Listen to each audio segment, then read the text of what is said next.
டேங்க்ல தண்ணி ஃபுல்லா இருக்கா? ஃபுல்லா இருக்கு. ஓகே வாங்க பாத்துறோம். திறந்து பாருங்க. டேங்க்ல தண்ணி ஃபுல்லா இருக்கு. நீங்க பிரஷரே இல்ல, இவ்வளவு ஓடி வருது. விருதுநகர் மாவட்டத்தை பொறுத்த வரைக்கும் உப்பு தண்ணி தான், உப்பு அடைக்க தான் செய்யும். அது மட்டும் இல்லாம நம்ம ஊர் தண்ணி சுண்ணாம்பு பாறை, சுக்லாம்பாறை தண்ணின்னு சொல்லுவாங்க.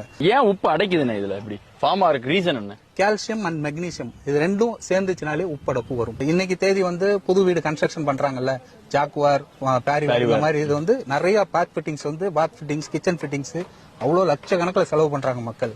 அதை மாட்டிட்டு நம்ம ஊர் தண்ணிக்கு 2 நாள் போதுங்க, அப்படியே வெள்ளை வெள்ளையா பூ பூத்துட்டு வந்துட்டே இருக்குங்க. அதுக்கு உண்டான சொல்யூஷன் தாங்க இது. இதுதான் மெயின் டிவைஸ், ஹார்மோனைசர்னு சொல்லுவாங்க. இதோட ஃபங்க்ஷன் பாத்தீங்கன்னா உள்ள இருக்க அந்த silicon dioxide balls pressure டர்புலன்ஸ்ங்கிற மெத்தட் சொல்லுவாங்க.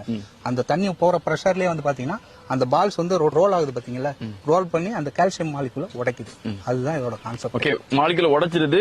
அந்த பவுடர் எங்கேயும் போகாது. ஏன்னா இதுல ஒரு இன்லெட் ஒரே அவுட்லெட். அந்த உடைச்சு வர்ற பவுடர் கூட டேங்க்ல போய் கொட்டிடும். இதுக்கு வெளியில 2 ஜம்போ ஃபில்டர் கொடுப்போம் 20 இன்ச்சஸ்ல. அது மட்டும் அப்பப்ப கழட்டி கிளீன் பண்ணும். அது ஒண்ணுதான் மெயின்டெனன்ஸே தவிர இதை பொறுத்த வரைக்கும் ஃபிட் அண்ட் பர்ஃபெக்ட். 10 இருந்து 15 வருஷம் இதை கை வைக்கணும்னு அவசியமே இல்லை. ஓகே, இது தாண்டி வேற எதுவும் செலவுகள், அதாவது மின்சார செலவு, இது எங்கேயாவது தனியா வைக்கணும், ஸ்பேசியஸ் அந்த மாதிரி விஷயம் தேவையே கிடையாது. நம்ம சிவகாசியிலே பாத்தீங்கன்னா பாலாஜி சூப்பர் மார்க்கெட்ல அவங்க வீட்டுல 3 மிஷின் ஓடுது.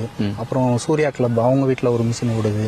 அப்புறம் பாண்டியன் கிராபிக்ஸ், இந்த மாதிரி நிறைய பேர் சொல்லிக்கிட்டே இருக்கலாம். 40-80 கஸ்டமர் இருக்காங்க. 200% அசூரன்ஸ் தரேன். பைப் லைன்ல திரும்ப அந்த அடப்புங்கிறது வரவே வராது. ஃப்ரீ டெமோன்னு 24/7 நீங்க எப்ப கூப்பிட்டீங்கனாலும் உங்க வீட்டுல லைவா செக் பண்ணி. என்ன செக் பண்ணுவீங்க? டிடிஎஸ் லெவல் செக் பண்ணுவோம், வாட்டரோட லெவல் செக் பண்ணுவோம், டேங்க் போயிட்டு டேங்க் எப்படி என்ன கண்டிஷன்ல இருக்குன்னு செக் பண்ணுவோம், பைப் பிரஷர், டேப் பிரஷர் எல்லாம் எப்படி இருக்குங்கிறத செக் பண்ணுவோம். பண்ணிட்டு தான் நம்ம அடுத்த சஜஷனே பண்ணுவோம். டேங்க் கெப்பாசிட்டி பொறுத்து மாடல் ரேஞ்சஸ் வரும். அதாவது இந்த மிஷினுக்குள்ள போறதுக்கு முன்னாடி தண்ணி எப்படி ஹார்ட்னஸா இருக்கு, அதுக்கப்புறம் எவ்வளவு சாஃப்ட்னஸா இருக்குங்க நீங்க அப்படி இன்ஸ்டன்டாவே நீங்க செக் பண்ணிக்கலாம் சொல்றாங்க.